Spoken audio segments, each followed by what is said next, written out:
আসসালামু আলাইকুম সবাইকে। কি অবস্থা তোমাদের সবার? আশা করি তোমরা সবাই অনেক ভালো আছো। সবাইকে আমাদের এসএসসি নবম দশম শ্রেণীর যে আমরা রসায়নের ৭ নাম্বার চ্যাপ্টারটা পড়াশোনা করতেছিলাম, অর্থাৎ রাসায়নিক বিক্রিয়া, সেটার পার্ট ৩ এ অনেক স্বাগতম। সো পার্ট ২ এর পরে আমরা তোমাদেরকে থ্যাংক ইউ দিছিলাম। এখন আসলে যেটা বলবো সেটা হচ্ছে ওয়েলকাম, তাই না? ওয়েলকাম।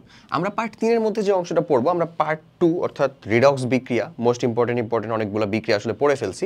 এবার নন রিডক্স বিক্রিয়ার মধ্যে আমাদেরকে পড়তে হবে। সো পার্ট ৩ এর মধ্যে আমরা প্রথম যে জিনিসটা পড়বো সেটা হচ্ছে নন রিডক্স বা জারণ বিজারণ নয় এরকম বিক্রিয়া। হ্যাঁ, আচ্ছা, এটা প্রথম জিনিস। এই পার্ট 2 এর মধ্যে আমরা আরও দুইটা জিনিস পড়বো, সেটা হচ্ছে আরও কয়েকটা জিনিস পড়বো। তার ভিতরে আরেকটা হচ্ছে যে কিছু বিশেষ ধরনের বিক্রিয়া, যেটা আমার জারণ বিজারণ কার ভিতরে কোনোটার ভিতরেই পড়বে না। কিছু বিশেষ ধরনের বিক্রিয়া এবং এখানে আমরা আরেকটা জিনিস পড়ব, সেটা হচ্ছে বাস্তবে সংঘটিত বিক্রিয়া এবং প্রতিকার। বাস্তবে সংঘটিত বিক্রিয়া ও প্রতিকার। এই ক্লিয়ার কিনা? এই তিনটা জিনিস। চলো তাহলে শুরু করি। ফার্স্ট অফ অল, জারণ বিজারণ বিক্রিয়ার ভিতরে আমরা যেমন দেখছিলাম ইলেকট্রনের আদান প্রদান ঘটে এবং জারণ বিজারণটা যুগপৎ ঘটে রিডক্স বিক্রিয়ার মাধ্যমে। মানে একটা জারণ হলে, কেউ একজন ইলেকট্রন ত্যাগ করলে সে জারণ করতেছে, জারিত হচ্ছে, তার নাম হচ্ছে বিজারক। ঠিক একই রকমভাবে কেউ একজন ইলেকট্রন গ্রহণ করলে সে বিজারণ করতেছে, বিজারিত হচ্ছে, তার নাম হয়ে যাচ্ছে জারক। এবং যখন একজন কেউ জারণ করবে অর্থাৎ ইলেকট্রন ত্যাগ করবে, ঠিক একই সময়ে সাইমালটেনিয়াসলি আরেকজনকে ইলেকট্রন গ্রহণ করার জন্য বা বিজারণ বিক্রিয়া ঘটানোর জন্য উপস্থিত থাকা লাগবে। অর্থাৎ জারণ বিজারণ একটা যুগপথের মাধ্যমে ঘটে, এটা কিন্তু আমরা জানি। সো নন রিডক্সের যে কথাটা আমরা বললাম, এই নন রিডক্স জিনিসটাকে আমরা কি আকারে প্রকাশ করতে পারি ভাই বলো তো? যে ওইখানে যেমন ইলেকট্রনের আদান প্রদান ঘটবে, এখানে আসলে কি হবে? ইলেকট্রন এর আদান প্রদান ঘটবে না, আদান প্রদান ঘটবে বিক্রিয়ায়। এই বিক্রিয়াতে ইলেকট্রনের আদান প্রদান ঘটবে না। অথবা তুমি এখানে আরেকটা কন্ডিশন তুমি এখানে ইমপ্লিমেন্ট করতে পারো সুন্দর মতন, সেটা হচ্ছে যে বিক্রিয়কে মৌলসমূহের জারণ মান এবং উৎপাদে মৌলসমূহের জারণ মান একেবারে কি থাকবে? সেম থাকবে। যৌগ আলাদা হয়ে যাবে, বাট জারণ মানের কোনো পরিবর্তন ঘটবে না। অর্থাৎ বিক্রিয়ক, বুঝছো? এই কথাটাও কিন্তু তুমি একটু পরে ব্যাখ্যা করবো, তখন আরো বেশি বুঝতে পারবা। বিক্রিয়ক এবং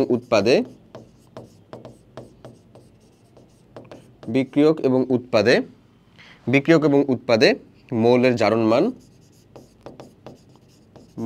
জারণ মানের পরিবর্তন হয় না। বিক্রিয়ক এবং উৎপাদে মৌলের জারণ মানের কোনো পরিবর্তন হবে না। আশা করি বুঝা গেছে তাহলে কাহিনীগুলা। ওকে, হোপ সো ডান। ঠিক আছে, তাহলে এবার আমরা চলো এদের একটু ডিটেলস সম্পর্কে পড়ি। যেটা আমরা দেখছিলাম ওই জিনিসটারই কিছু একটু ডেরিভেটিভ আকারে দেখবো। দেখো, এমন অনেক রাসায়নিক বিক্রিয়া দেখা যায় যেখানে ইলেকট্রনের আদান প্রদান ঘটে না, যেরকমটা বললাম আমি তোমাকে। সেটাই হবে কি? নন রিডক্স বিক্রিয়া। এই ধরনের বিক্রিয়াকে বলা হয় নন রিডক্স বিক্রিয়া বা জারণ বিজারণ নয় এমন বিক্রিয়া। এই ধরনের বিক্রিয়ায় যেহেতু ইলেকট্রনের আদান প্রদান ঘটে না, সুতরাং বিক্রিয়ায় কোনো পরমাণুর জারণ সংখ্যার হ্রাস বা বৃদ্ধি ঘটে না। অর্থাৎ জারণ সংখ্যা উৎপাদেও ওই পরমাণুর বা ওই মৌলের যা থাকে, বিক্রিয়কেও তা সেমই থাকবে। নিম্নে বিভিন্ন প্রকারের নন রিডক্স বিক্রিয়া দেখানো হলো, যেটার মধ্যে নন রিডক্স বিক্রিয়ার ভিতরে দুইটা খুবই ফেমাস বিক্রিয়া। সেটা হচ্ছে, একটা হলো তোমার প্রশমন বিক্রিয়া বা নিউট্রালাইজেশন রিঅ্যাকশন। প্রশমন বিক্রিয়া বা এটাকে বলা হয় হচ্ছে আসলে নিউট্রালাইজেশন রিঅ্যাকশন। আর দুই নাম্বারটা হচ্ছে ভাই আমার অধঃক্ষেপণ বিক্রিয়া। তুমি কিন্তু জারণ বিজারণ বিক্রিয়ার ভিতরে আমি তোমাকে 4টা বিক্রিয়া দেখাইছিলাম: সংযোজন, বিয়োজন, প্রতিস্থাপন, সাবস্টিটিউট। আর একটা ছিল হচ্ছে লাস্ট অফ অন আমাদের সংযোজন, বিয়োজন, প্রতিস্থাপন ছিল এবং দহন। আর যেটা আমাদের নন রিডক্স বিক্রিয়া, তার ভিতরে তুমি দেখতেছো কিন্তু দুইটা, প্রশমন বিক্রিয়া এবং অধঃক্ষেপণ বিক্রিয়া। চলো তাহলে এদের সম্পর্কে একটু ডিটেলস পড়ে ফেলি। প্রশমন বিক্রিয়া বা নিউট্রালাইজেশন রিঅ্যাকশন সম্বন্ধে টুকটাক বলতে কি বেশ কিছু জিনিসপাতি আমরা জানি। কি সেটা? যে প্রশমন বিক্রিয়া যেটা, সেটা হচ্ছে আসলে একটা অম্ল ক্ষারের সাথে বিক্রিয়া হয়। একটা অম্ল আর একটা ক্ষারের সাথে বিক্রিয়া করে এবং লবণ পানিও তৈরি করে এই বিক্রিয়াতে। অম্ল আর ক্ষার বা অ্যাসিড বেজ রিঅ্যাকশন যেটা, সেটাকেই কিন্তু আমরা প্রশমন বিক্রিয়া বলি। দেখো, প্রশমন বিক্রিয়া বা যেটা আমাদের নিউট্রালাইজেশন রিঅ্যাকশন, একটি অ্যাসিড এবং একটি ক্ষার পরস্পরের সাথে বিক্রিয়া করে লবণ এবং পানি উৎপন্ন করে। এটাই হচ্ছে এই বিক্রিয়ার মূল প্রতিপাদ্য। এবং খুবই কমন যে উদাহরণটা, সেটা হচ্ছে সোডিয়াম হাইড্রোক্সাইড প্লাস আমাদের HCl। এই ধরো এরা যদি আমাদের বিক্রিয়া করে, কি প্রোডাক্টটা তৈরি করে দিবে আমাকে এখান থেকে বলো তো? সোডিয়াম ক্লোরাইড, লবণ প্লাস হচ্ছে ভাই আমাদের পানি। ঠিক আছে, তুমি যদি এখানে একটু লক্ষ্য করো তাহলে ভালো মতন বুঝতে পারবা জিনিসটা। যে দেখে নাও, আমি তোমাকে দেখাই। দেখো, সোডিয়ামের এখানে আসলে তার ইটা কি? +1। হাইড্রোক্সিলটা হচ্ছে -1। এখানে দেখো এই যে এখানেও তুমি দেখতে পাবা এখানেও HClটা হচ্ছে -1, এখানেও এটাও -1, মানে Clটা -1 এবং সোডিয়ামটা হচ্ছে +1। আলটিমেটলি অক্সিজেনটা হচ্ছে -2, হাইড্রোজেন হচ্ছে +1 করে। ঠিক একই রকম এখানেও হাইড্রোজেনটা এখানে +1, হাইড্রোজেনটা এখানে +1, অক্সিজেনটা এখানে হচ্ছে -2। দেখো জারণ বিজারণ মান সবার সেম। জারণ মান আসলে জারণ বিজারণ মান বলে তো কিছু নাই। জারণ মানগুলা সবার যা ছিল, বাম পাশে যা যা ছিল ডান পাশে কি তাই তাই আছে না? তাই তাই আছে। দ্যাটস ওয়াই এই ধরনের বিক্রিয়াটাকে আমরা কি বলতেছি? নন রিডক্স বিক্রিয়া বলতেছি। আশা করি বুঝছো। তবে এখান থেকে তোমাকে যে কোশ্চেনটা দেয় সেটা হচ্ছে এই প্রশমন বিক্রিয়ায় সাধারণত ΔH এর যে মানটা হয় সেটা কিন্তু কাইন্ড অফ ফিক্সড। এটা অবভিয়াসলি তাপ উৎপাদী বিক্রিয়া হয়। তাপ উৎপাদী বিক্রিয়া মানে এটা কি হবে বলো তো? এইরকম একটা বিক্রিয়ার মান পাওয়া যায়। এই বিক্রিয়ার মানটাকে একটু মনে রাখবা, ঠিক আছে? আমি যেহেতু বলে দিলাম এরকম একটা মান মনে রাখবা, ওকে?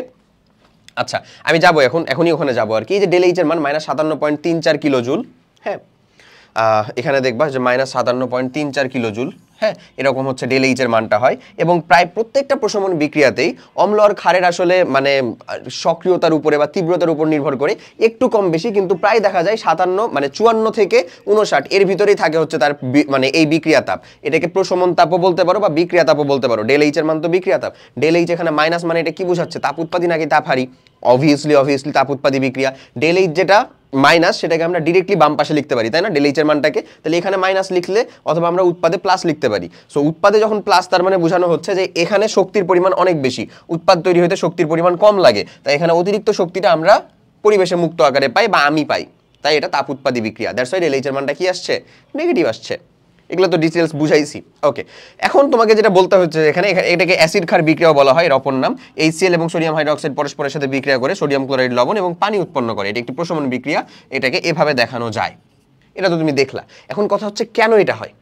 এই প্রশমন তাপটা কেন এরকম একটা ফিক্সড রেঞ্জে হয়? এটার কারণ আছে। এটার কারণটা হচ্ছে ভাই এই যে পানি উৎপন্ন হওয়া।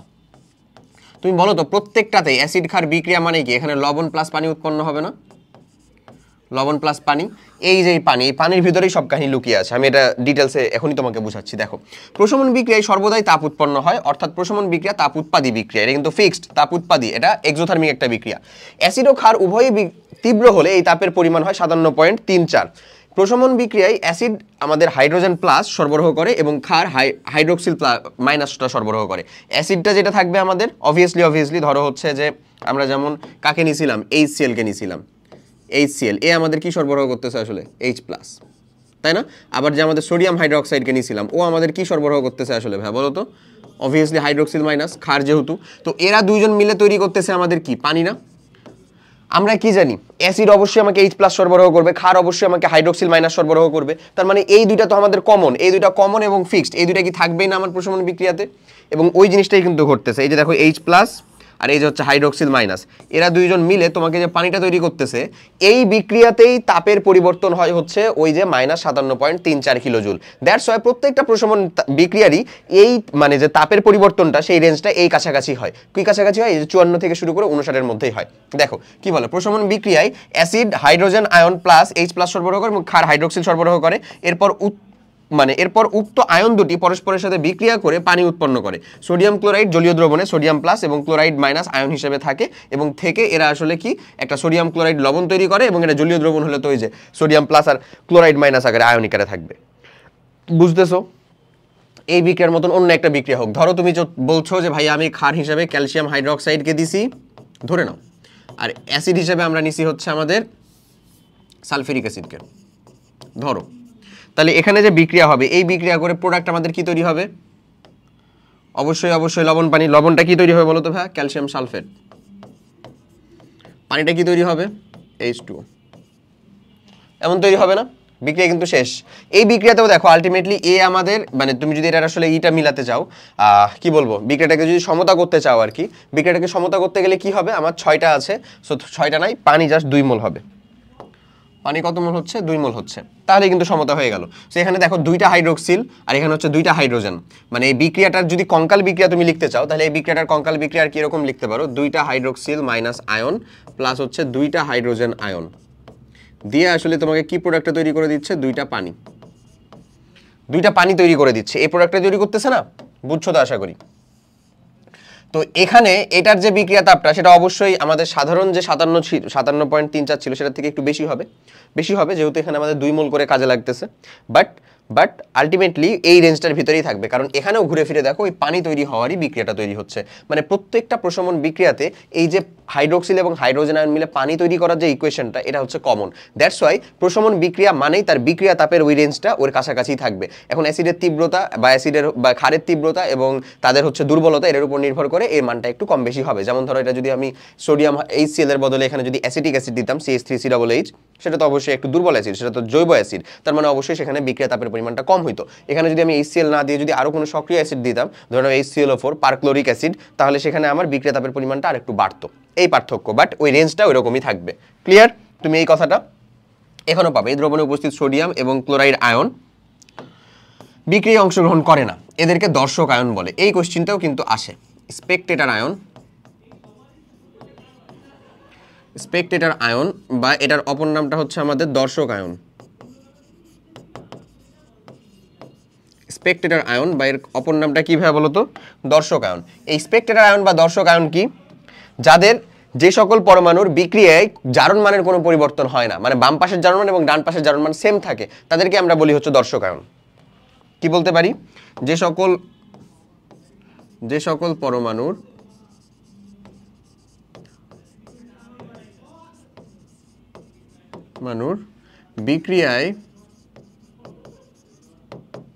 বিক্রিয়ার পর জারণ মানের কোনো পরিবর্তন হয়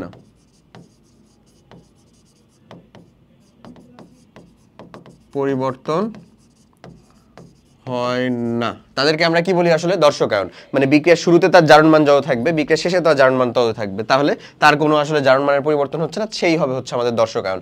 দেখো, এবং এই যে এখানে এও কিন্তু আসলে অংশগ্রহণ করতেছে না, কারা? এই যে সোডিয়াম প্লাস আর ক্লোরাইড মাইনাস, এরা আসলে আমাদের ওই কি আয়নিত অবস্থায় থেকে যাচ্ছে, সেও হচ্ছে আমার এখানে দর্শক আয়ন। ওকে, দেখো প্রশমনকৃত প্রকৃত সমীকরণটা হচ্ছে আসলে প্রশমনের প্রকৃত সমীকরণটা কিন্তু এরকমই থাকতেছে। কি? এই যে আমাদের H+ আর হাইড্রোক্সিল মাইনাস দিয়ে আমাদের পানি তৈরি হচ্ছে এবং 57.34 কিলোজুল শক্তি উৎপন্ন হচ্ছে। ডান? ক্লিয়ার? ওকে, এরপরে চলো আমাদেরকে দেখতে হবে হচ্ছে প্রশমন বিক্রিয়ায় বলতে আমরা হাইড্রোজেন আয়ন ও হাইড্রোক্সিল আয়নের সংযোজন পানি উৎপন্ন করার যে বিক্রিয়া সেটাকেই আসলে বুঝে থাকি। এটা যদি তার কঙ্কল বিক্রিয়া বা বেসিক মেকানিজমের কথা বলি, কারণ এখানে লবণ আর পানি উৎপন্ন হবেই, পানি উৎপাদনটা কিন্তু একেবারে ফিক্সড। আচ্ছা, আবার অ্যাসিড হিসেবে আমরা যে কোনো তীব্র অ্যাসিড নিই না কেন, প্রতি ক্ষেত্রেই হাইড্রোজেন আয়নই সরবরাহ করবে এবং ক্ষার হিসেবে যত তীব্র বা যত দুর্বল ক্ষারই নাও না কেন, সে তোমাকে কি হিসেবে দিব? হাইড্রোক্সিল আয়নটাই কিন্তু সরবরাহ করবে। অতঃপর এরা পরস্পরের সাথে যুক্ত হয়ে পানি উৎপন্ন করবে। 1 মোল পানি উৎপাদন করতে যে পরিমাণ তাপ হয়, মানে তাপ উৎপন্ন হয়, সেটাকেই প্রশমন তাপ বলে। মানে প্রশমন তাপ এই সংজ্ঞাটা যদি কখনো তোমার কাছে আসে, তাহলে তুমি আসলে এই সংজ্ঞাটা সংজ্ঞায়িত করতে পারবা এরকম ভাবে যে 1 মোল হাইড্রোজেন প্লাস আয়ন ও 1 মোল হাইড্রোক্সিল আয়ন বিক্রিয়া করে 1 মোল পানি উৎপাদন করতে 1 মোল পানি উৎপন্ন করতে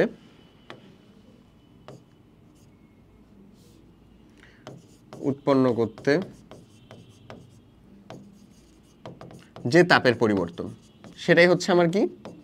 এই প্রশমন তাপ। যে তাপের পরিবর্তন, সেটাই হচ্ছে আমার প্রশমন তাপ। এটাই কিন্তু ডান। ওকে ভাই, হিসাব করে দেখা গেছে যে এই 1 মোল পানি উৎপাদন করতে প্রশমন তাপের পরিমাণটা এই কাছাকাছি থাকে 57.34 জুল। তাই বলা হয় যে আসলে আমাদের প্রশমন বিক্রিয়ার ক্ষেত্রে যে বিক্রিয়া তাপের পরিবর্তন বা প্রশমন তাপের পরিবর্তন সেটা ধ্রুব, কাছাকাছি ধ্রুব আর কি যাকে বলে। যেহেতু আমার এই রেঞ্জটা ওই 54 থেকে 59 এর মধ্যেই থাকতেছে, 57.34ই বেশিরভাগ জায়গাতে থাকে, অথবা দশমিকের ক্ষেত্রে একটু পরিবর্তিত হয়, দশমিকের আগে পরে একটু পরিবর্তন হয়, এই 3-4 একটু পরিবর্তন হয়, প্রায় হচ্ছে যে এই রেঞ্জেই যেহেতু থাকে তাই বলা হয় যে এখানে আমাদের প্রশমন তাপের পরিমাণ ধ্রুব। এবং প্রত্যেকটা অম্লক্ষার বিক্রিয়াতেই প্রশমন তাপের পরিমাণটা ধ্রুব কেন থাকে, এটা কিন্তু একটা কোশ্চেন। এই কোশ্চেনের উত্তরটা কিন্তু তুমি সুন্দর করে লিখবা, আমি অলরেডি বলে দিছি। হ্যাঁ, কোশ্চেনটা কি থাকলো তাহলে? কোশ্চেনটা থাকলো হচ্ছে এরকম যে প্রশমন বিক্রিয়ায়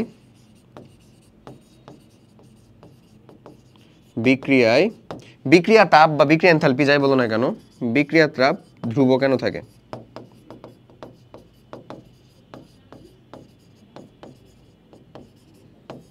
ধ্রুব কেন? এটা কি একটা খ নাম্বার টাইপের কোশ্চেন।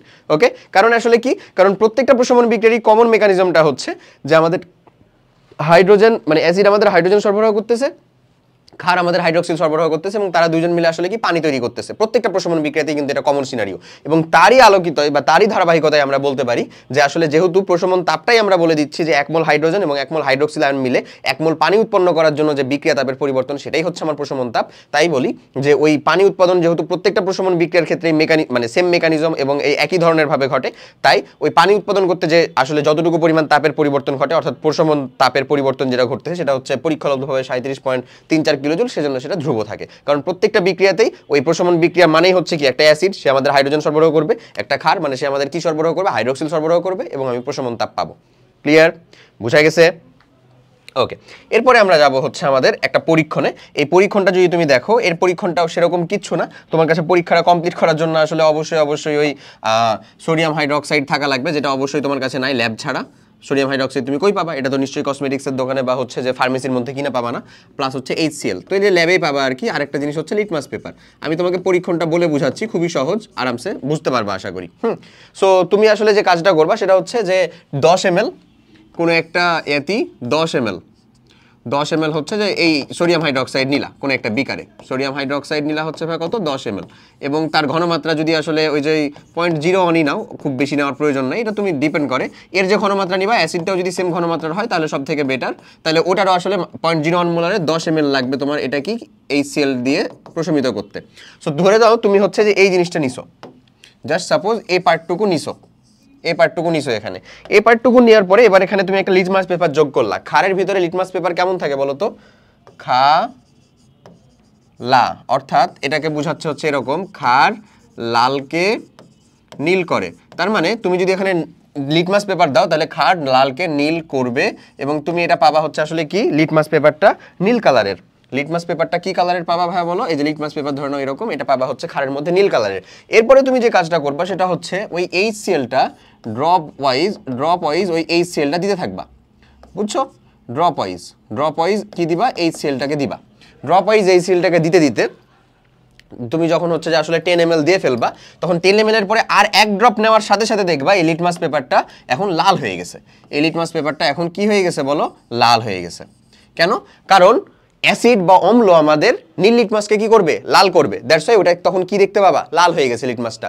লাল হয়ে যাওয়ার মানেই হচ্ছে বুঝতে হবে যে আমাদের আসলে নিউট্রালাইজেশন কমপ্লিট, মানে আমাদের প্রশমন বিক্রিয়া আসলে ডান, এর বেশি আসলে আমাদেরকে দিতে হবে না। প্রশমন বিক্রিয়া কিন্তু আমাদের ডান, এটা তখন কিন্তু অম্লীয় হয়ে যাচ্ছে, তাই বলে সেটাকে লাল হয়ে গেছে, বুঝছো? তাহলে এখানে দেখো যেটা বলতেছে যে কাচদণ্ড দিয়ে নাড়তে হবে, তুমি নাড়বা, না নাড়লেও আসলে এই বিক্রিয়া হয়, কারণ অম্লক্ষার বিক্রিয়াটা অনেক দ্রুত গতির একটা বিক্রিয়া, সো বিক্রিয়াটা হবেই, এটা নিয়ে সমস্যা নাই, নাড়লে অবশ্যই বিক্রিয়াটা ভালো হবে। দেখো নীল লিটমাস পেপার নিমজ্জিত করবা, এবার হচ্ছে যে ড্রপার ব্যবহার করে বা হাত দিয়ে HCl দ্রবণকে ধীরে ধীরে সোডিয়াম হাইড্রোক্সাইড দ্রবণের ভিতরে ঢালতে থাকবা এবং কাচদণ্ড দিয়ে নাড়বা। দেখবা মিশ্রিত করতে করতে যে মুহূর্তে লিটমাস পেপারের রং লাল হয়ে যাবে, সেই মুহূর্তে মনে করতে হবে যে সোডিয়াম হাইড্রোক্সাইড HCl দ্বারা প্রশমিত হয়ে গেছে। তুমি এটা দেখতে পাইলা যে প্রশমিত হয়ে গেল, প্রশমিত হয়ে যাওয়ার সাথে সাথে লাল হয়ে গেল। প্রশমিত হয়ে গেল মানে কি? ওখানে এখন ওই খাবার লবণ সোডিয়াম ক্লোরাইড আর পানি তৈরি হয়েছে। এই সোডিয়াম ক্লোরাইডটা তো দ্রবীভূত আকারে আছে, মানে সোডিয়াম প্লাস আয়ন, এবং ক্লোরাইড মাইনাস আয়ন আকারে আছে, আর পানি তৈরি হয়ে আছে। এবং এটা কিন্তু অবভিয়াসলি অনেক ভিগরাস একটা বিক্রিয়া, প্রচুর পরিমাণে তাপ উৎপাদন হবে। ঠিক আছে, তুমি দেখার সাথে সাথে দেখবা যে ফসফস করে তাপ উৎপাদন হচ্ছে এমন। ওকে, সো এই বিক্রিয়া মানে এটা এমন আহামরি কোনো খুব মজাদার যে খুব একটা যে মানে কি বলবো একটা প্র্যাকটিস বা খুব মজাদার একটা প্র্যাকটিক্যাল এরকম কিন্তু না। এরপরে আসো আমাদের প্রিসিপিটেশন রিঅ্যাকশন বা অধঃক্ষেপণ বিক্রিয়া। এই জিনিসটা কি? প্রিসিপিটেশন বিক্রিয়া বা অধঃক্ষেপণ বিক্রিয়াটা হচ্ছে অম্ল ক্ষার বিক্রিয়ার মতন না, মানে একটা অম্ল আর একটা ক্ষার হইতে হবে এরকম না বিক্রিয়াটা। এই বিক্রিয়ার কাহিনীটা হচ্ছে যে বিকারক, দুইটা বিক্রিয়ক বিক্রিয়া করবে, এবং বিক্রিয়া করার পরে একটা দ্রাবকের মধ্যে তো অবশ্যই বিক্রিয়া করে, তাই না? তো ওই দ্রাবকের মধ্যে আসলে যে কোনো একটা উৎপাদ যদি আসলে অদ্রবীভূত হয় বা দ্রবণীয় না হয়, তাহলে সেটা আসলে কি হয়ে যায়? ওই অধঃক্ষেপ আকারে পড়ে যায়। ওই অধঃক্ষেপ আকারে পড়ার যে বিক্রিয়াটা, সেটাই হচ্ছে আমাদের প্রিসিপিটেশন বিক্রিয়া বা অধঃক্ষেপণ বিক্রিয়া, বুঝছো? তো ধরে নাও হচ্ছে আমি যদি তোমাকে একটা উদাহরণ দেখাই, দেখো ভাইয়া তুমি এখানে সাপোজ আমাদের কাছে আছে হচ্ছে সিলভার নাইট্রেট, যেটা পানিতে দ্রবীভূত হয়। সিলভার নাইট্রেটের ভিতরে যদি আমরা সোডিয়াম ক্লোরাইডই যোগ করি, সোডিয়াম ক্লোরাইডও পানির ভিতরে দ্রবীভূত হবে, সোডিয়াম ক্লোরাইডের একটা সলিউশন সিলভার নাইট্রেটের ভিতরে যদি যোগ করি, তাহলে কেমন আসবে জানো? এই যে এরকম তৈরি হবে একটা জিনিস, এই যে silver chloride plus sodium nitrate, এই সোডিয়াম নাইট্রেটটা পানিতে দ্রবণীয়, এটা অবভিয়াসলি আমাদের পানিতে দ্রবণীয়, পানিতে দ্রবণীয়, বুঝছো? কিন্তু এই যে সিলভার ক্লোরাইড সেটা হচ্ছে সুন্দর মতন অধক্ষেপ পড়ে যাবে, এটা পানিতে দ্রবণীয় না। এখন একটা আয়নিক যৌগ অথচ পানিতে দ্রবণীয় না, কারণ কি? কারণ ওই যে তোমাকে আমি বলছিলাম, মনে আছে কি, পানি হচ্ছে কি, অবশ্যই তাকে একটা শক্তি সরবরাহ করবে, যে শক্তির নামটা আমরা কি বলছিলাম ভাইয়া? Hydration enthalpy.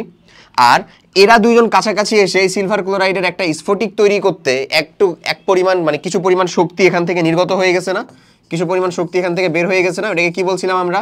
Lattice enthalpy del H of L. এই ল্যাটিস এনথালপির পরিমাণটা যদি অনেক বেশি হয়, যেটা আমার হাইড্রেশন এনথালপি দিয়ে আসলে একে কুলানো যাচ্ছে না, তাহলে অতটুকু পরিমাণে শক্তি যদি সরবরাহ না করি, তাহলে তো এটা আয়নে ভাঙবে না। আয়নের ভাঙতেছে না, তার মানে কি এটা ওই যে কঠিন অবস্থাতেই আছে, কঠিন অবস্থাতেই আছে মানে এটা অদ্রবণীয়। সিম্পল হিসাব। বুঝলা কি বুঝলা না? বুঝে গেছো আশা করি। সো এই হচ্ছে এটার কথা, যে এই ল্যাটিস শক্তির পরিমাণটা অনেক বেশি হয় এবং পানি যে তাকে যে হাইড্রেশন শক্তি বা হাইড্রেশন এনথালপিটা সরবরাহ করে, এটা আসলে এটা যথেষ্ট হয় না।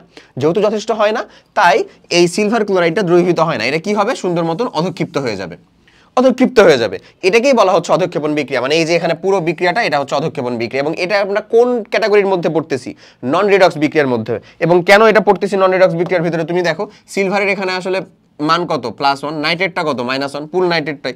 সোডিয়াম কত ভাই? +1। ক্লোরাইডটা কত? -1। এখানেও দেখো তো, এটা কত আসলে? +1। এখানে কত আসলে? এটা -1। এই যে সোডিয়াম, এটা কত আসলে? +1। নাইট্রেট টোটালে কত আমাদের? -1। এই তো। তাহলে এখানে কি তাদের কোনো আয়নের পরিবর্তন ঘটেছে? মানে জারণ সংখ্যার কোনো পরিবর্তন ঘটেছে? মৌলের জারণ সংখ্যার কোনো পরিবর্তন ঘটেনি। জারণ সংখ্যার কোনো পরিবর্তন নাই, পরিবর্তন নাই। জারণ সংখ্যার যেহেতু কোনো পরিবর্তন নাই, তার মানে এটা কি আসলে? জারণ সংখ্যার কোনো পরিবর্তন নাই, তার মানে এটা বোঝাই যাচ্ছে আমাদের একটা নন রিডক্স বিক্রিয়া। দেখো এবার আমরা সংজ্ঞায়িত পড়ি।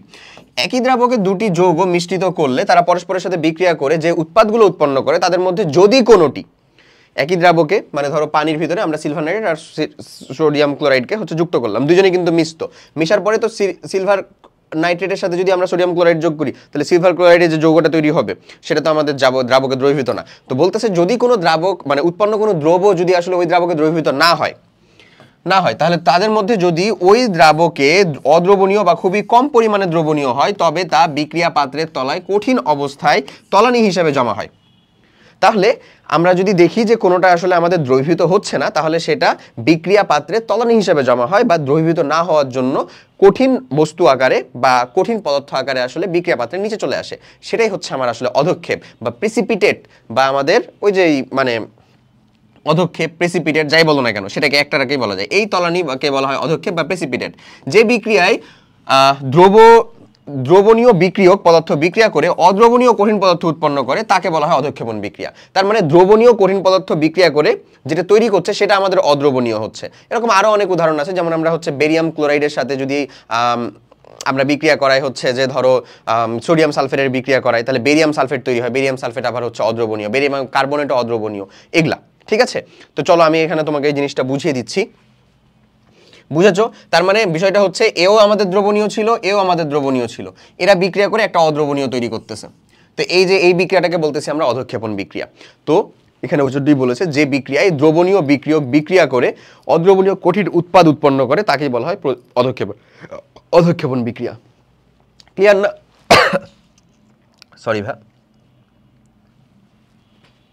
ওকে, ক্লিয়ার না? তো এরকমই আরেকটা উদাহরণের কথা বললাম, সেটা হচ্ছে এখানে একটা উদাহরণ দিচ্ছে, সোডিয়াম ক্লোরাইডের সাথে আমরা সিলভার নাইট্রেট যোগ করলে সিলভার ক্লোরাইডের যে বিক্রিয়া হয়, সিলভার ক্লোরাইড সেটা পানিতে অদ্রবণীয় হয় এবং সিলভার নাইট্রেট উৎপন্ন করে। পানিতে সিলভার নাইট্রেট হচ্ছে দ্রবণীয়, সেটা দ্রবণীয় হয়ে যাবে। সিলভার নাইট্রেট আবার বলি, সোডিয়াম নাইট্রেট দ্রবণীয়, সেটা দ্রবণীয় হয়ে যাবে। কিন্তু সিলভার ক্লোরাইড যেটা তৈরি হচ্ছে এটা পানিতে দ্রবণীয় না, এটা অধক্ষিপ্ত হয়ে যাবে। এবং যেটা অধক্ষিপ্ত হচ্ছে তাকে যে এরকম নিচের দিকে তীর চিহ্ন দিয়ে প্রকাশ করা হয়। ওকে, তাই সোডিয়াম নাইট্রেট পানিতে দ্রবীভূত অবস্থায় থাকে, কিন্তু সিলভার ক্লোরাইড এই দ্রবণীয়তা অত্যন্ত কম, তাই বিক্রিয়া পাত্রে তার তলার অধক্ষেপ হিসেবে জমা হয়। ঠিক আছে? তো এই যে হচ্ছে এখানে বিক্রিয়াটা দেখানো আছে। এরকম আরেকটা বিক্রিয়ার কথা বলা হচ্ছে, এই যে সোডিয়াম সালফেট, বেরিয়াম ক্লোরাইড, এরা বিক্রিয়া করে এমন একটা জিনিস তৈরি করতেছে। ওকে, এই যে দেখো যে বেরিয়াম সালফেট, এটাও কিন্তু হচ্ছে আমাদের আসলে দ্রবণীয় না। বুঝছো? তো এরকম যদি আমি তোমাকে আরো দুইটার কথা বলি, তাহলে তুমি হচ্ছে যে দেখবা, ধরো আমি তোমাকে যে এরকম একটা বলতেছি, দেখো আমি তোমাকে দুইটা জিনিস দেখিয়ে দিচ্ছি। Sodium sulphate plus barium chloride.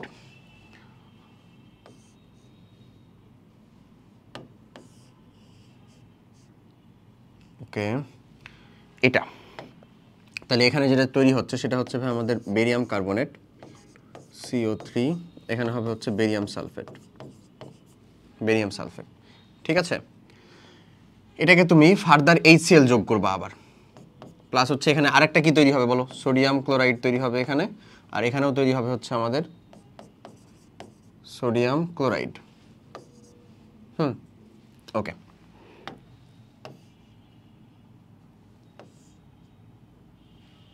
এখানে আমরা আবার কি যোগ করব, HCl যোগ করব। HCl যদি যোগ করো তাহলে দেখবা যে জিনিসটা হচ্ছে এখানে কাহিনী হয়ে যাচ্ছে একটা, সেটা হচ্ছে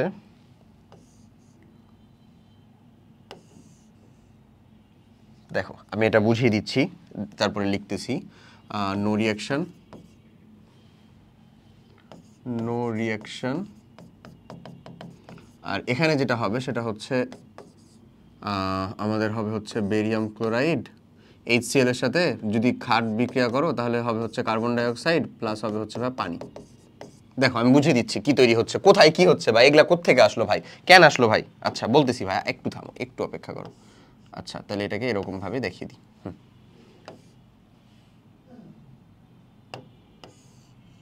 দেখো এখানে হচ্ছে সোডিয়াম কার্বনেট সোডিয়াম সালফেট দুইটা নিয়েছি আমি। এই সোডিয়াম কার্বনেট সোডিয়াম সালফেট দুইজনের সাথে যদি তুমি বেরিয়াম ক্লোরাইডের বিক্রিয়া করো, এখানে তো একটা দেখানো হয়েছে, আমি তোমাকে দুইটা দেখিয়ে দিচ্ছি আসলে। দুইজনের সাথে যদি তুমি বেরিয়াম ক্লোরাইডের বিক্রিয়া করো, বেরিয়াম কার্বনেটের সাথে বিক্রিয়া করাতে যেটা তৈরি করবে সেটা হচ্ছে সোডিয়াম কার্বনেটের সাথে বেরিয়াম কার্বনেট তৈরি করবে এবং সোডিয়াম ক্লোরাইড তৈরি করবে, বুঝছো। ঠিক একই রকম ভাবে বেরিয়াম ক্লোরাইড সোডিয়াম সালফেটের সাথে বিক্রিয়া করে বেরিয়াম সালফেট তৈরি করবে আর সোডিয়াম ক্লোরাইড তৈরি করবে। এটা কিন্তু এই যে সালফেট আয়ন এবং এটা কিন্তু অধক্ষিপ্ত হবে ভাইয়া, হ্যাঁ এটাও কিন্তু অধক্ষিপ্ত হবে ভাইয়া, এটা তো দ্রবীভূত হয়, এটাও তো দ্রবীভূত হয়, বুঝছো তো আশা করি।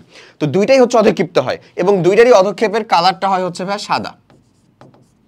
দুইটারই অধক্ষেপের কালারটা কেমন হয় আসলে, সাদা হয়। তো আমরা আসলে কার্বনেট এই মূলকটাকে শনাক্ত করতে যাচ্ছি অথবা সালফেট এই মূলকটাকে শনাক্ত করতে যাচ্ছি। আমরা দুইজনেই কার সাথে বিক্রিয়া করাবো, বেরিয়াম ক্লোরাইডের সাথে বিক্রিয়া করাবো। এটা আমি তোমাকে আরো অ্যাডভান্স জিনিসপাতি দেখিয়ে দিচ্ছি আসলে, এটা তোমার আসলে এরকম ভাবে লাগবে না, শনাক্তকরণ জিনিসটা লাগবে না। তুমি আসলে অধক্ষেপণ বিক্রিয়া পড়তেছো এবং দেখো এই দুইটাই কিন্তু অধক্ষেপণ বিক্রিয়া। আলটিমেটলি এটা পড়লে তুমি আরো একটা উদাহরণ শিখতে পারতা, বাট এখানে তুমি আরো দুইটা উদাহরণ শিখতে পারতেছো। সো এটা শিখে রাখো, উপকার হবে। দেখো কার্বনেট এবং সালফেট দুইজনই বেরিয়াম ক্লোরাইডের সাথে বিক্রিয়া করে বেরিয়াম কার্বনেট বেরিয়াম সালফেট বিক্রিয়া মানে তৈরি করতেছে।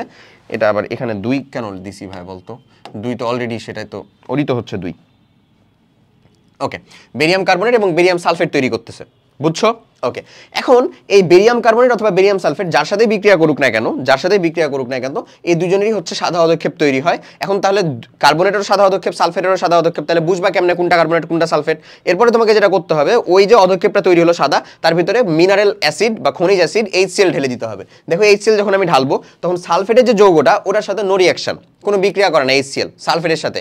বাট এই যে এটা কি, এটা কি অলরেডি একটা ক্ষারীয় না, আমরা জানি না ধাতব কার্বনেটটা আসলে কি ক্ষারীয় একটা সলিউশন। ধাতব কার্বনেট যদি ক্ষারীয় সলিউশন হয়, তার সাথে আমার যখন একটা অ্যাসিডের বিক্রিয়া করাবো তখন লবণ পানি তৈরি করবে, আর কার্বনেট বিক্রিয়া করানোর জন্য অবশ্যই কার্বন ডাই অক্সাইড তৈরি করবে।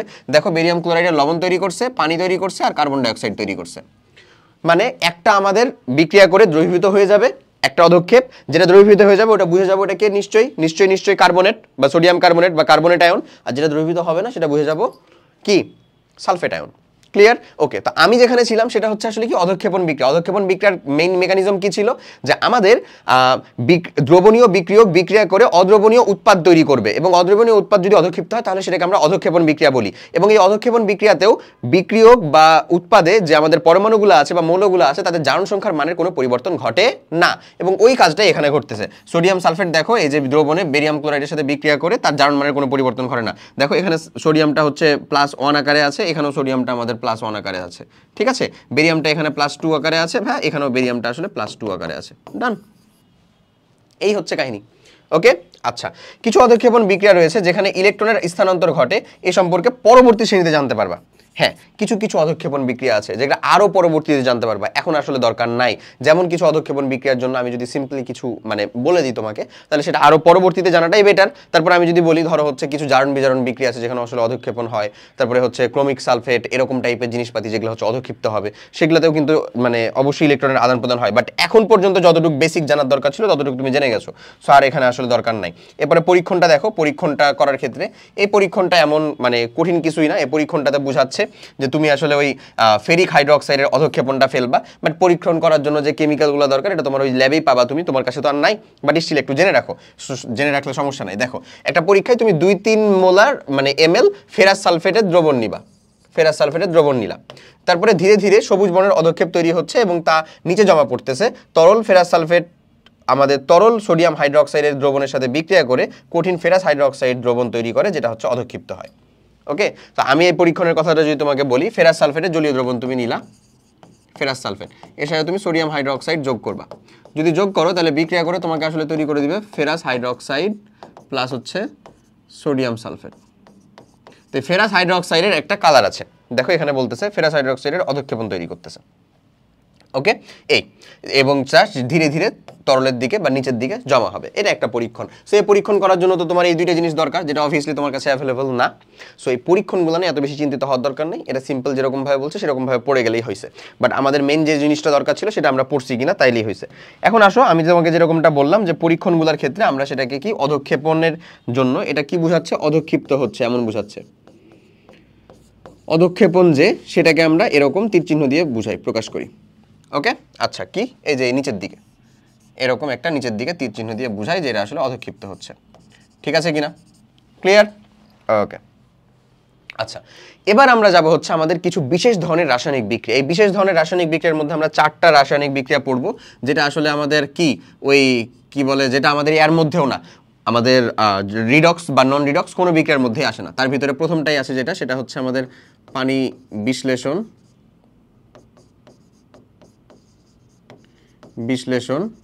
হ্যাঁ। তারপরে যেটা আছে সেটা হচ্ছে আমাদের পানি যোজন,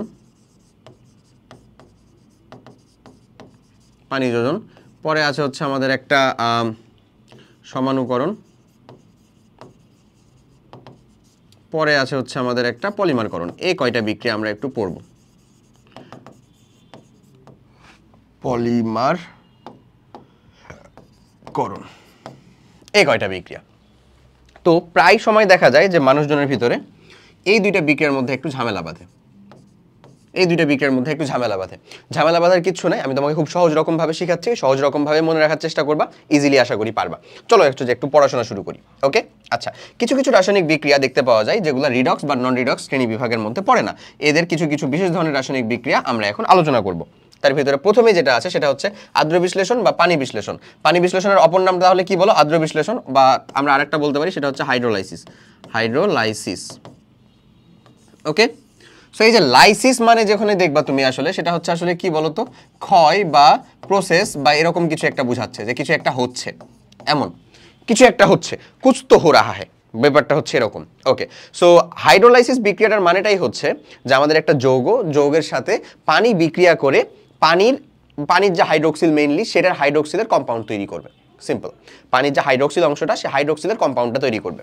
যেমন আমি যদি তোমাকে দেখাই, দেখো সিলিকন টেট্রাক্লোরাইড এই পানির সাথে বিক্রিয়া করে সিলিকন হাইড্রোক্সাইড প্লাস হচ্ছে HCl তৈরি করতেছে। এই যে সিলিকন হাইড্রোক্সাইড তৈরি করলো, এটা কিন্তু সিলিকন, এই সিলিকনের সাথে পানি বিক্রিয়া করলো। দেখো পানি বিক্রিয়া করছে এবং এখানে কি পানি ভেঙে গেছে না, পানির ভিতরে কি H+ এবং OH- আছে, পানি তো ভেঙে গেছে না। এই যে দেখো যেটার কথা বললাম যে লাইসিস মানেই হচ্ছে আসলে ক্ষয়, বা আমরা বলতেছি যে আর্দ্র বিশ্লেষণ বা পানি বিশ্লেষণ মানেই তো হচ্ছে ভাঙা। না ভাঙলে কি তুমি কাউকে বিশ্লেষণ করতে পারবা না। সো তাহলে তুমি এটাকে মনে রাখবে এরকম ভাবে আসলে, যে যেহেতু আর্দ্র বিশ্লেষণ বা পানি বিশ্লেষণ যেটাই বলতেছে, এটার মানেই হচ্ছে আসলে কি পানি ভাঙবে, এবং পানি ভাঙবে মানেটাই মানে নাম দিয়েই মনে রাখবা, তাহলে তো তোমার আর কোনো টেনশন নাই। পানি ভাঙবে মানে কি আকারে ভাঙবে, H2O, এটা ভেঙে H+ এবং হাইড্রোক্সিল মাইনাস এই আকার তৈরি করবে, তাই না? পানি ভাঙলে তো এরকমই করবে, তাছাড়া আর কি করবে বলো তো? বুঝছো না? পানি ভাঙলে কি তৈরি করবে, এরকম তৈরি করবে। এবং এই হাইড্রোক্সিল গ্রুপটার সাথে আমার এখানকার আসলে যে মানে ক্যাটায়নিক গ্রুপটা আছে বা ধাতব গ্রুপটা আছে, সে আসলে বিক্রিয়া করবে। যদিও এখানে সিলিকনটা আসলে অধাতু হিসাবে বিক্রিয়া করতেছে বা অপধাতু হিসাবে, বাট আলটিমেটলি সে বিক্রিয়া করবে। ওকে, তাহলে পানি বিশ্লেষণ যে ধরনের বিক্রিয়াটা, সেই ধরনের বিক্রিয়াটাতে হচ্ছে পানি ভাঙবে, পানি ভেঙে ওর হাইড্রোক্সিল পয়েন্টটা বিক্রিয়া করবে, হাইড্রোজেন পয়েন্টটা বিক্রিয়া করবে, বিক্রিয়া করে আমাদের উৎপাদ তৈরি করবে। এই বিক্রিয়াটাকে যদি তুমি লক্ষ্য করো তাহলে দেখতে পাবা যে এই যে দেখো কোন রাসায়নিক বিক্রিয়ায় বিক্রিয়ক হিসেবে পানি বা অন্য কোনো যৌগের সাথে বিক্রিয়া করে উৎপাদ উৎপন্ন করলে তাকে আর্দ্র বিশ্লেষণ বা পানি বিশ্লেষণ বিক্রিয়া বলে, মানে আলাদা একটা উৎপাদ উৎপন্ন করতেছে। ঠিক আছে, দেখো সিলিকন টেট্রাক্লোরাইড ও পানি বিক্রিয়া করতেছে, বাট এটা করলেও এই যে কার্বন টেট্রাক্লোরাইডের সাথে কিন্তু পানি এটা কিন্তু ভাবে বিক্রিয়া করে না, এটা জিনিস আবার খুব গুরুত্বপূর্ণ। এ কিন্তু আবার এখানে তুমি নো রিঅ্যাকশন, তাই বলা হয় আসলে যে সিলিকন টেট্রাক্লোরাইড আমার আর্দ্র বিশ্লেষিত হয়, কিন্তু কার্বন টেট্রাক্লোরাইড আর্দ্র বিশ্লেষিত হয় না কেন? কার্বনের একই কার্বনের গ্রুপেই তো সিলিকন আছে, কেন? সিম্পল কারণ, কার্বনে আসলে ফাঁকা ডি অরবিটাল নাই। কার্বনের যদি তুমি ইলেকট্রন বিন্যাস করো সেটা কত আসলে 1s2 2s2 2p2 এটাই, বাট সিলিকন কিন্তু 14 না, তো তার ইলেকট্রন বিন্যাস করলে দেখবা 1s2 2s2 2p6 3s2 3p2, তো 3d তো 0, এখানে 3p তেও ফাঁকা আছে, 3p তে 6টা ইলেকট্রন যেতে পারে, 2টা আছে, 3dও তো আছে, 3 যে শুরু হয়েছে না, ও তো 3 শুরু হয় না, ও তো 2 পর্যন্তই আছে, বুঝতেছো? তাই বলা হয় যে কার্বন টেট্রাক্লোরাইড আর্দ্র বিশ্লেষিত হয় না, কিন্তু সিলিকন টেট্রাক্লোরাইড থেকে আর্দ্র বিশ্লেষিত হয়। কেন? কারণ সিলিকনের কাছে ফাঁকা ডি অরবিটাল আছে। ওই যে পানির ভিতরে যে এক জোড়া করে মানে অক্সিজেনের কাছে যে লন পেয়ার ইলেকট্রন থাকে, ওই লন পেয়ার ইলেকট্রন কিন্তু ও চাইলে দিতে পারে কার কাছে? সিলিকনের কাছে, কারণ তার ফাঁকা ডি অরবিটাল আছে, বাট কার্বনের কাছে তো নাই, দ্যাটস ওয়াই সেটা আর্দ্র বিশ্লেষিত হয় না। তাই সুন্দর মতন এই কোশ্চেনটা খুব ভালো মতন মাথায় ঢুকিয়ে রাখো, এই কোশ্চেনটা কিন্তু খুবই খুবই ইম্পর্টেন্ট। যে এটার উত্তরটাও আমি বলে দিলাম, তুমি এটা লিখে দিবা। উত্তরটা হচ্ছে এরকম যে CCl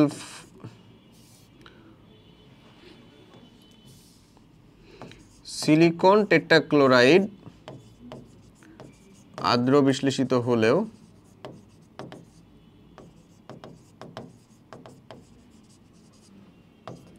কার্বন টেট্রাক্লোরাইড কেন হয় না? কেন হয় না বলো তো? ফাঁকা ডি অরবিটাল। ফাঁকা ডি অরবিটাল কার কাছে আছে? সিলিকনের কাছে আছে, বাট কার্বনের কাছে নাই। দেখো, অতএব এটি আর্দ্র বিশ্লেষণ বিক্রিয়া। আর্দ্র বিশ্লেষণ বিক্রিয়ায় অনেক সময় অস্বচ্ছ দ্রবণীয় যৌগ উৎপন্ন করে, সেক্ষেত্রে বিক্রিয়াটি অধক্ষেপ বিক্রিয়া হিসেবে বিবেচিত হতে পারে।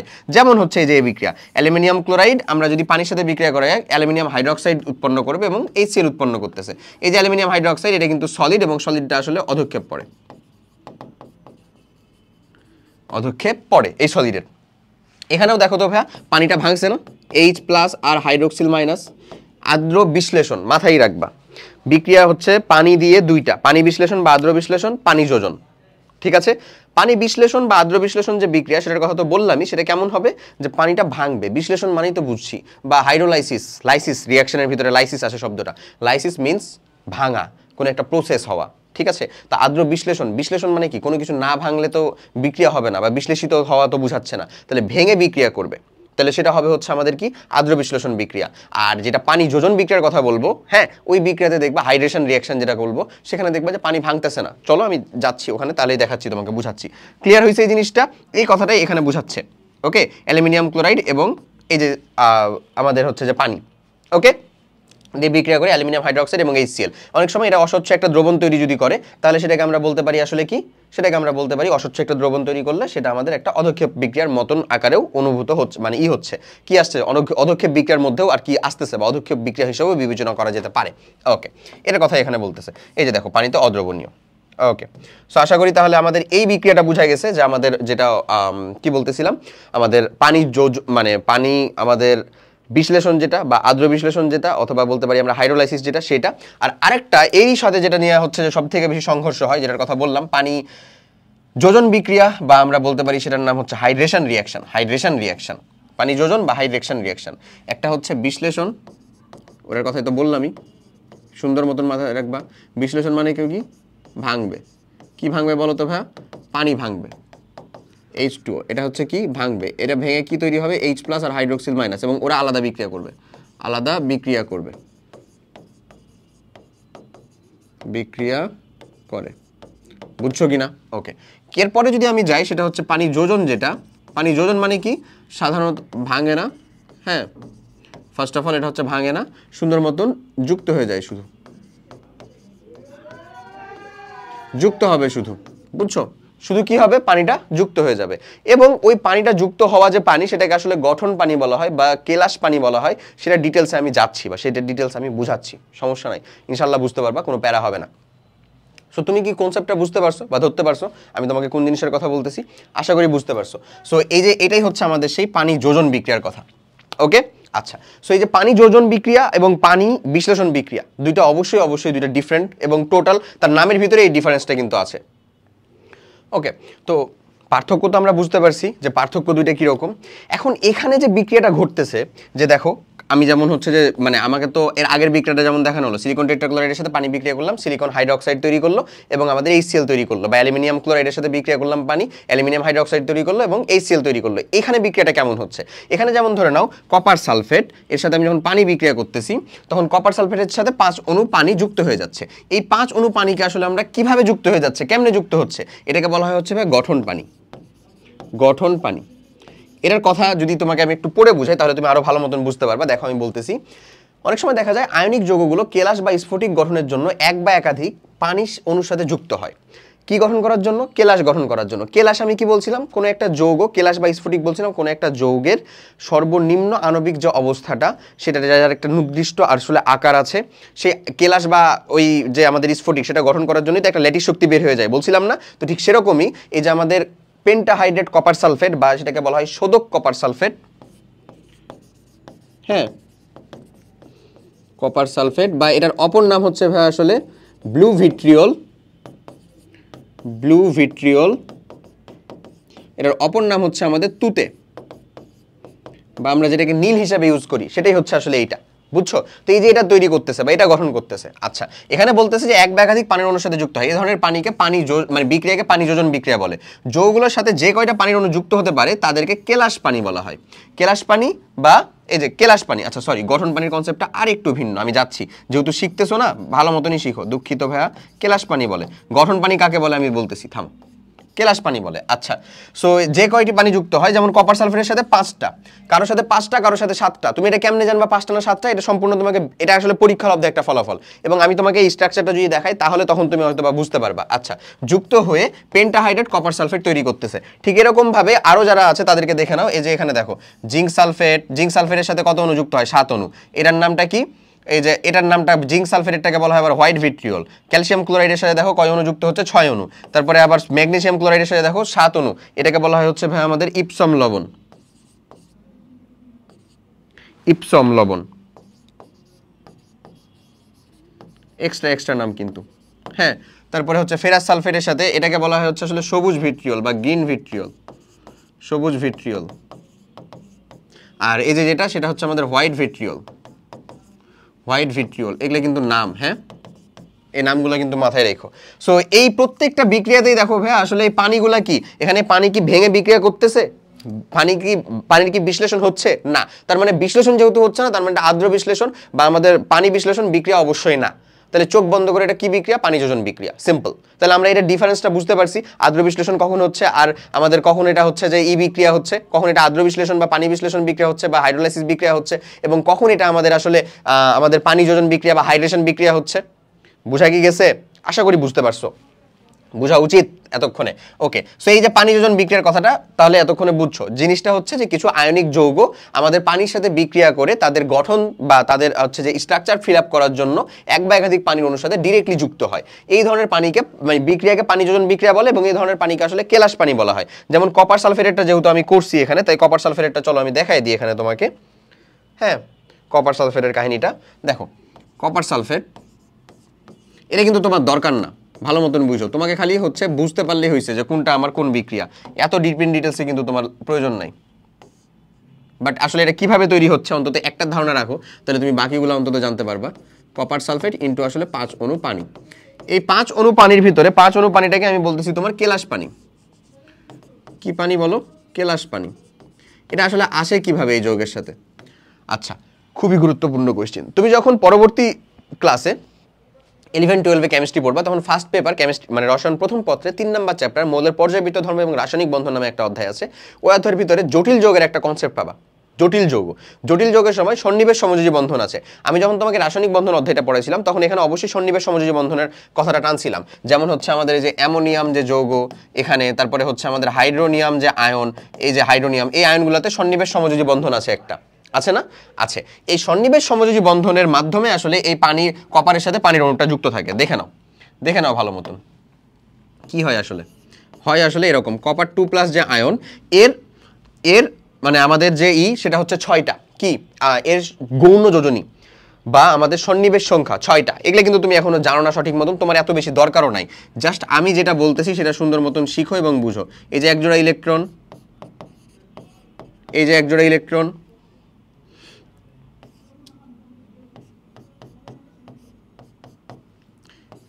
এখানে আবার পানিকে এরকম ভাবে লেখার কি আছে ভাই?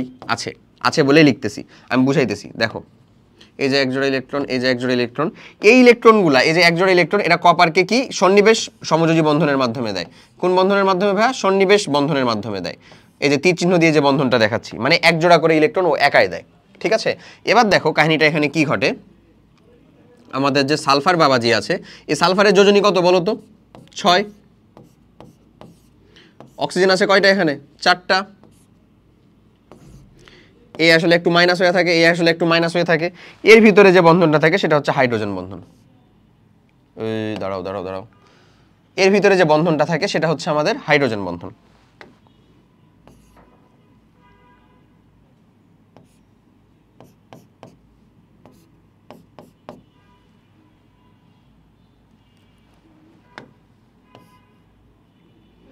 এই অক্সিজেনের সাথে এখানের বন্ধন, এই অক্সিজেনের সাথে এটার বন্ধন, এটার সাথে এটার বন্ধন, এটার সাথে এটার বন্ধন। এই যে এই ডট ডট দিয়ে যে বন্ধনটা দেখানো হয়েছে সেটা হচ্ছে আমাদের হাইড্রোজেন বন্ধন। কি কনসেপ্ট? হাইড্রোজেন বন্ধন। হাইড্রোজেন বন্ধন পড়ছিলা, খুবই অল্প পরিমাণে পড়ে থাকতে পারো। হাইড্রোজেন বন্ধন, ডট ডট দিয়ে যে কনসেপ্টটা দেখানো হয়েছে সেটা হচ্ছে আমাদের হাইড্রোজেন বন্ধন। হাইড্রোজেন বন্ধনের কনসেপ্টটা কেমন ভাবে দেখানো হয়েছে ভাই? আমাদের ডট ডট দিয়ে কনসেপ্ট, এই কনসেপ্টে দেখানো হয়েছে হাইড্রোজেন বন্ধনকে। ওকে, আর যেটা হচ্ছে যে এই যে তীর চিহ্ন দিয়ে দেখানো হয়েছে সেটা আসলে কি বন্ধন? সেটা হচ্ছে আমাদের সন্নিবেশ সমযোজী বন্ধন। সমযোজী বন্ধন। এখানে এখানে এই যে একটা মোল অণু পানি, এই যে 1 মোল পানি, এই যে এর দিকে লক্ষ্য করো, এই যে এই পানির যে অণুটা, এই পানির যে অণুটা সেটার দিকে যদি লক্ষ্য করো তাহলে দেখো এই কিন্তু আমাদের কপার এবং সালফেট এই দুইটা আয়নকে ধরে রাখছে না। এই পানিটাকে বলা হয় স্পেসিফিক গঠন পানি। এটা রিমুভ করতে সবথেকে বেশি পরিমাণ শক্তি লাগে, এটাকে বলা হয় স্পেসিফিক্যালি কি? গঠন পানি। এটা রিমুভ করতে সবথেকে কি লাগে? সবথেকে বেশি পরিমাণে শক্তি লাগে। বুঝা গেছে? আর বাদবাকি যে পানিগুলো আছে মানে সবগুলাকেই কেলাস পানি বলা হবে, বাট এই পানির অণুটাকে বলা হয় গঠন পানি। ওই যে আমি গঠন পানির কথাটা বলছিলাম না, এখান থেকে আসছে এই কনসেপ্টটা। এরকম ভাবে এই কপার সালফেটের শোধক কপার সালফেট বা আমাদের পেন্টাহাইড্রেট যে কপার সালফেট সেটার গঠনটা আসলে তৈরি হয়। সো এত কিছু কি তোমার এই বয়সের সিলেবাসে দরকার আছে? না, বাট তোমার কাছে একটা যেন ভিজুয়ালাইজেশন অ্যাটলিস্ট থাকে যে আসলে এটা এরকম ভাবে ফর্ম করতেছে বা তৈরি হচ্ছে। ওকে, তাহলে আশা করি তোমার কাছে এই জিনিসগুলো একটু রিয়েলিস্টিক মনে হবে বা বুঝবা এই জিনিসগুলোকে যে হ্যাঁ ভাই এখানেও এটা এরকম ভাবে তৈরি হওয়া সম্ভব। ক্লিয়ার? ওকে, ডান। এরপরে চলো আমাদের পরের বিক্রিয়াতে যেতে হবে। আচ্ছা, পানি যোজন বিক্রিয়াতে মূলত সংযোজন বিক্রিয়ার মতো, তবে সংযোজন বিক্রিয়ায় ইলেকট্রনের আদান প্রদান ঘটে, কিন্তু আমাদের পানি যোজন বিক্রিয়াতে ইলেকট্রনের আদান প্রদান ঘটে না। পানি যোজন বিক্রিয়াটা সংযোজন বিক্রিয়ার মতো, যেহেতু দুজন মিলে একটা নতুন কিছু তৈরি করতেছে, সিম্পলি দুজন মিলে যুক্ত হয়ে যাচ্ছে, তাই না? অন্য কিছু তো হচ্ছে না, কোনো রিপ্লেস তো ঘটতেছে না। বাট সংযোজন বিক্রিয়াতে কিন্তু আমাদের কি ইলেকট্রনের আদান প্রদান ঘটতেছিল, ওটা কিন্তু একটা কার মধ্যে ছিল, রিডক্স বিক্রিয়ার ভিতরে। বাট পানি যোজন বিক্রিয়াটা ইলেকট্রনের আদান প্রদান ঘটে না। ডান। এরপরে আসো আমাদের সমানুকরণ বিক্রিয়া। সমানুকরণ বিক্রিয়া মানে বিক্রিয়ক বিভিন্ন কারণে, বিভিন্ন জৈবিক কারণে আসলে তার অ্যারেঞ্জমেন্টের মধ্যে পরিবর্তন হবে, কিন্তু কোনো প্রকার অণুপরমাণু বা আয়নের পরিবর্তন বা চেঞ্জেস হবে না। তাহলে সেটা হচ্ছে অ্যারেঞ্জমেন্টের মধ্যে পরিবর্তন হয়ে নতুন একটা যৌগ তৈরি করবে, কিন্তু অণুপরমাণু বা আয়নের ভিতরে পরিবর্তন হবে না। যেমন তুমি যদি ammonium cyanide NH4CnO, ammonium cyanide, এটাকে যদি তাপ দাও, এটাকে যদি আসলে হিট দাও ভাইয়া, হিটেড করো, তাহলে যে জিনিসটা তৈরি করে সেটা হচ্ছে ইউরিয়া তৈরি করে বসে।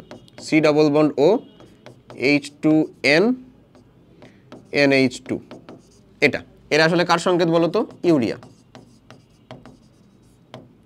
এটা আসলে সংকেতটা হচ্ছে কিসের? ইউরিয়ার সংকেত। বুঝছো?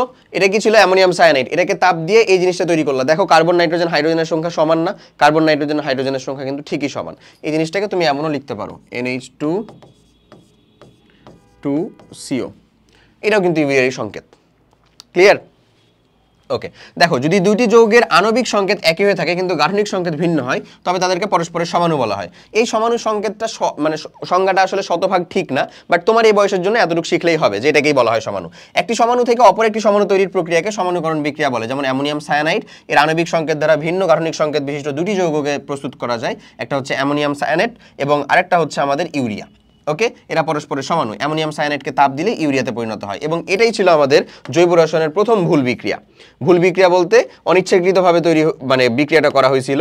এটা হচ্ছে একটা অজৈব যৌগ, এটা একটা অজৈব যৌগ, আর এটা হচ্ছে একটা জৈব যৌগ। আমি যারা আমার ওই জীবাশ্ম ক্লাস করছো তাদের ক্লাসের ভিতরে আমি এটা ডিটেলস আলোচনা করছিলাম যে ভুল বিক্রিয়াটা কিভাবে হয়েছিল, কেন হয়েছিল। সো ওখানে আশা করি পারবা বা বুঝবা, যদি না করে থাকো তাহলে করবা যে আরামসে, তখন এটা সম্পর্কে বুঝতে পারবা, জানতে পারবা। সো এটা একটা সমানুকরণ বিক্রিয়া, এখানেও কোনো ইলেকট্রনের আদান প্রদান বা কিচ্ছু হয় না, মানে রিডক্স বা নন রিডক্স কোনোটার ভিতরে আসলে এই বিক্রিয়াটা পড়ে না। ওকে, এরপরে আসো আমাদের পলিমারকরণ বিক্রিয়া। পলিমারকরণ বিক্রিয়াও জৈব রসায়নের ভিতরকার একটা বিক্রিয়া। পলিমারকরণ বিক্রিয়ার মেইন কনসেপ্ট বা মেইন থিংটা কি ছিল? অনেকগুলা মনোমার একত্রিত হয়ে তীব্র চাপ এবং তাপের প্রভাবে বৃহদাকার একটা শিকল তৈরি করে, বৃহদাকার ওই মনোমারের একটা শিকল তৈরি করে, সেটাকেই আমরা বলি হচ্ছে আসলে পলিমারকরণ বিক্রিয়া। যেমন দেখো, প্রভাবক উচ্চ চাপ ও তাপের প্রভাবে যখন এক বা একাধিক যৌগের অসংখ্য ক্ষুদ্র ক্ষুদ্র অণু পরস্পরের সাথে যুক্ত হয়ে একটি বৃহদাকার অণু তৈরি করে তখন তাকে পলিমারকরণ বিক্রিয়া বলে। সো যেখানে যে ক্ষুদ্র ক্ষুদ্র অণু বলতেছি সেটাকে আমরা বলি হচ্ছে আসলে মনোমার। এই যে যেমন পলিথিন তৈরি করার জন্য মনোমার হচ্ছে আমাদের ইথিলিন,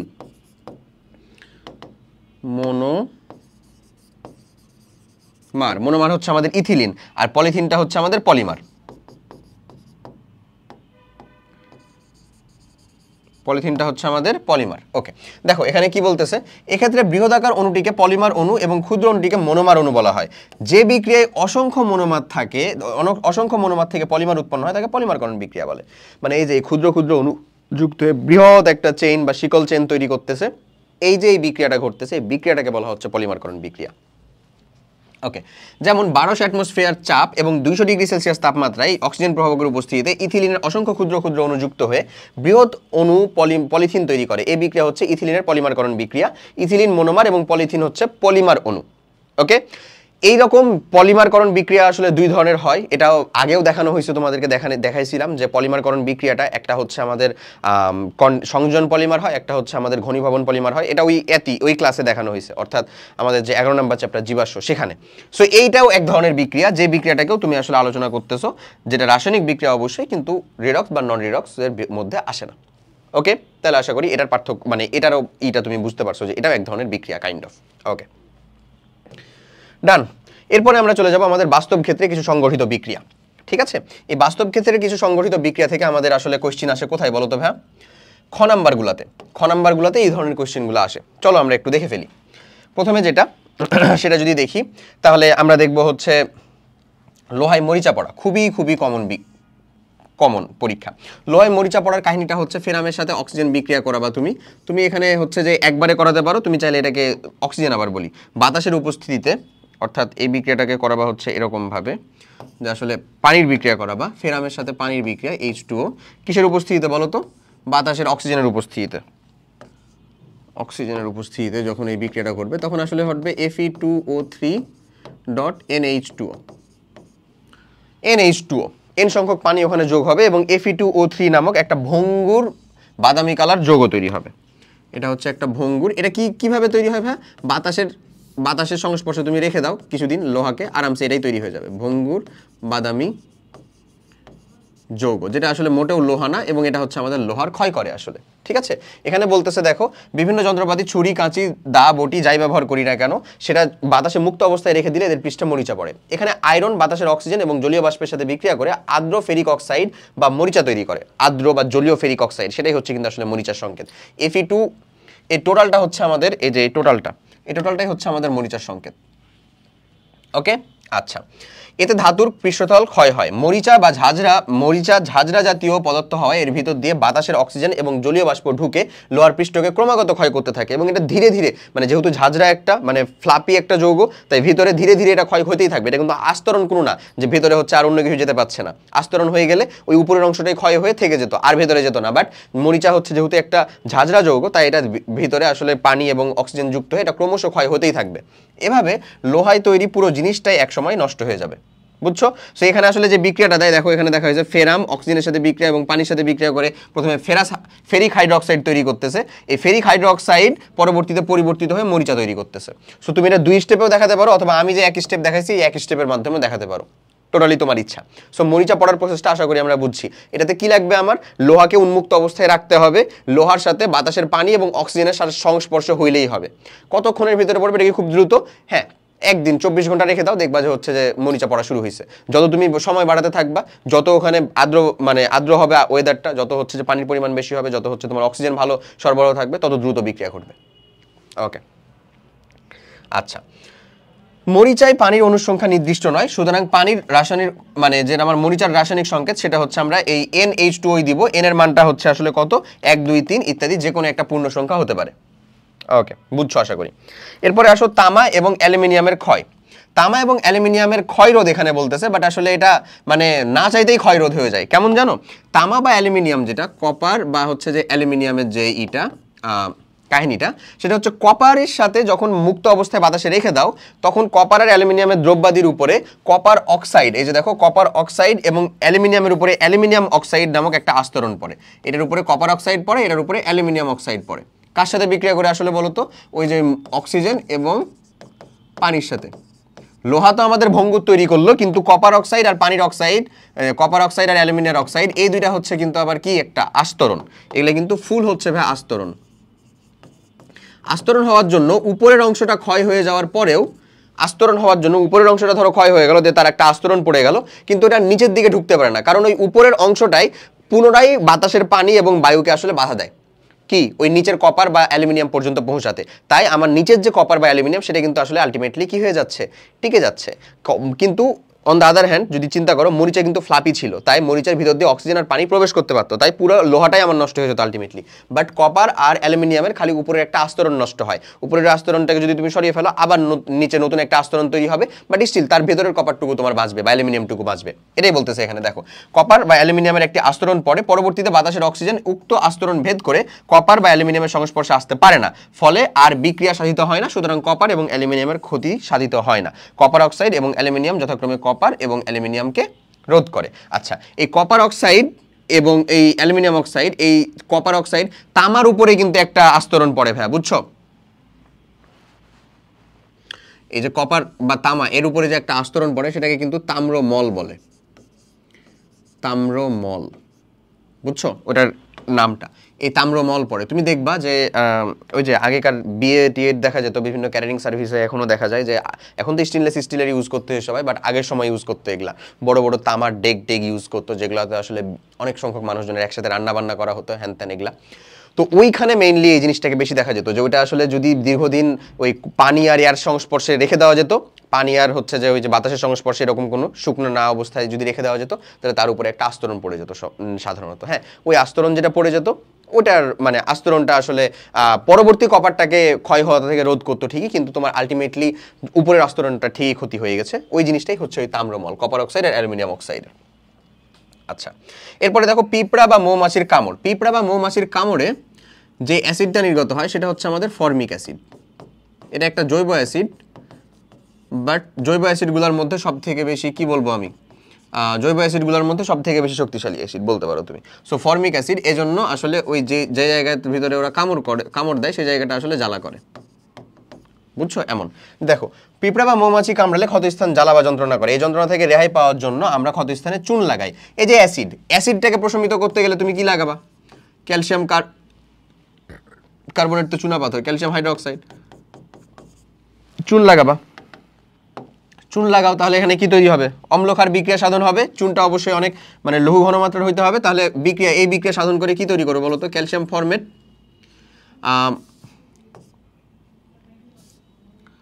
এটা ক্যালসিয়াম ফরমেট HCOO2Ca প্লাস হচ্ছে আমাদের পানি, ক্যালসিয়াম ফরমেট তৈরি করবে।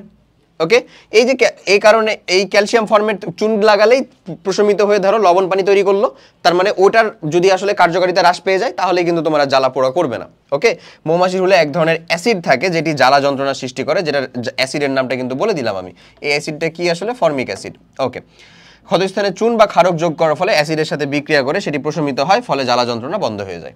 সিম্পল। আচ্ছা, শোষণ ক্রিয়ার মাধ্যমে শক্তি উৎপাদন। আমাদের যে শর্করা জাতীয় খাবার, এই যে C6H12O6, এটাকে কি বলতেছি আমরা সিম্পল ভাষায়? গ্লুকোজ বা ফ্রুক্টোজ। ধরুন এটা গ্লুকোজ। এই গ্লুকোজ আমার অক্সিজেনের সাথে বিক্রিয়া করে সুন্দর মতন কি তৈরি করতেছে? কার্বন ডাইঅক্সাইড, পানি এবং শক্তি। এই শক্তিটাই আমরা আসলে পেয়ে চলন শক্তি বা বিভিন্ন ধরনের শক্তি হিসেবে এটাকে কাজে লাগাই। শর্করা জাতীয় খাবার, সেটা ভাঙতে ভাঙতে গ্লুকোজ, এই গ্লুকোজ থেকে এই যে কার্বন ডাইঅক্সাইড, পানি এবং শক্তি উৎপন্ন হয়। ওকে, এটা কিন্তু আমাদের শরীরের মধ্যে সংঘটিত একটা বিক্রিয়া। শোষণ বিক্রিয়ায় সাধিত হয়। শোষণের মূলত গ্লুকোজ অণু অক্সিজেন দ্বারা জারিত হয়ে অক্সিজেনের সাথে বিক্রিয়া করে এবং জারিত হয়ে এই কার্বন ডাইঅক্সাইড, পানি এবং শক্তি উৎপন্ন করে। ওকে ভাইয়া? আচ্ছা, এরপরে আসো এই আমাদের ওই কি বলে যে এই যে আমাদের অতিরিক্ত ভাজা পোড়া তেল ইত্যাদি খাবার খাওয়ার কারণে আমাদের যে আমরা একটা কমন সমস্যা বলি যে গ্যাস্ট্রিকের প্রবলেম হয়েছে বা বুক জ্বলতেছে এরকম, এটার মানেটা কি? আসলে আমাদের গ্যাস্ট্রিক জুস, যেটার ভিতরে আসলে ওই পেটের মধ্যে পাকস্থলীর মধ্যে যে গ্যাস্ট্রিক জুস, যেটার মধ্যে আসলে HCl আছে এবং এর ঘনমাত্রা কিন্তু 1 মোলার, প্রায় অনেক তীব্র ভাইয়া, বুঝতেছো? এত মোলার ঘনমাত্রার যে HCl আছে সেটার পরিমাণটা বেড়ে যায়। ওর পরিমাণটা বেড়ে গেলে আমাদের অ্যাসিডিটি হয়। ওই অ্যাসিডিটি প্রবলেমটাকে সলভ করার জন্য আমরা ইনো খাই, লোসেকটিল খাই, বাট অ্যাজ ইউজুয়াল সব থেকে বেশি যেটা খাই সেটা হচ্ছে অ্যান্টাসিড। অ্যান্টাসিডের নামটা দিয়ে বুঝতেছো?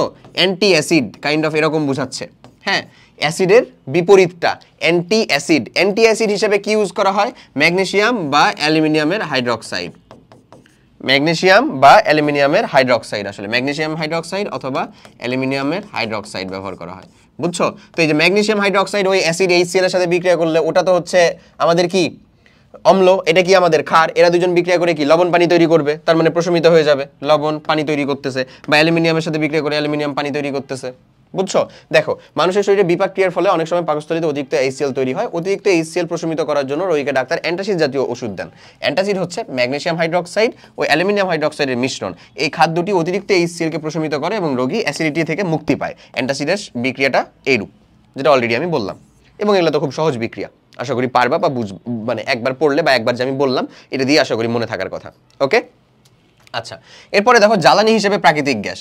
অবভিয়াসলি এটা কতবার দেখাইছি, এটা তো দহন বিক্রিয়ার মধ্যেই দেখালাম তোমাকে আমি, যে মিথেন বা মিথেন, ইথেন, প্রোপেন, বিউটেন এবং মিথেন, এগুলাই সব থেকে বেশি আমাদের প্রাকৃতিক গ্যাস। বা সিলিন্ডারের চুলাতে ব্যবহার করা হয় বিউটেন সব থেকে বেশি, প্রাকৃতিক গ্যাস হিসেবে ইউজ করা হয় মিথেন সব থেকে বেশি। ক্যালোরিফিক মান বা জ্বালানি ভ্যালু নামে একটা জিনিস আছে, ফুয়েল ভ্যালু, ওই জিনিসটার উপর ভিত্তি করে আসলে মানে এদের মানদণ্ডটা নির্ণয় করা হয়। বাট হোয়াট এভার, তুমি এটা পোড়ালেও শক্তি পাবা, এই বিউটেন পোড়ালেও শক্তি পাবা, কোনটাতে কম কোনটাতে বেশি, বাট পাবা তো। এই যে শক্তিটা পাচ্ছ, এই শক্তিটা আমরা জ্বালানি হিসেবে ব্যবহার করতেছি। এই শক্তিটা দিয়ে আমরা মেকানিক্যাল শক্তিতে রূপান্তর করতে পারি, তারপর ইলেকট্রিক্যাল শক্তিতে রূপান্তর করতে পারি, বা যে কোনো শক্তিতে আমি চাচ্ছি সেই শক্তিতে আসলে সেটাকে রূপান্তর করতে পারি।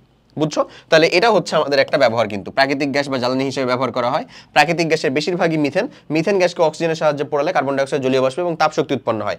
সিএনজি মানে হচ্ছে আমাদের কম্প্রেসড ন্যাচারাল গ্যাস, তারপরে ডিজেল, পেট্রোল, কেরোসিন, অকটেন ইত্যাদি জ্বালানিকে পোড়ালেও একইভাবে কার্বন ডাইঅক্সাইড, জলীয় বাষ্প এবং কি তৈরি হবে?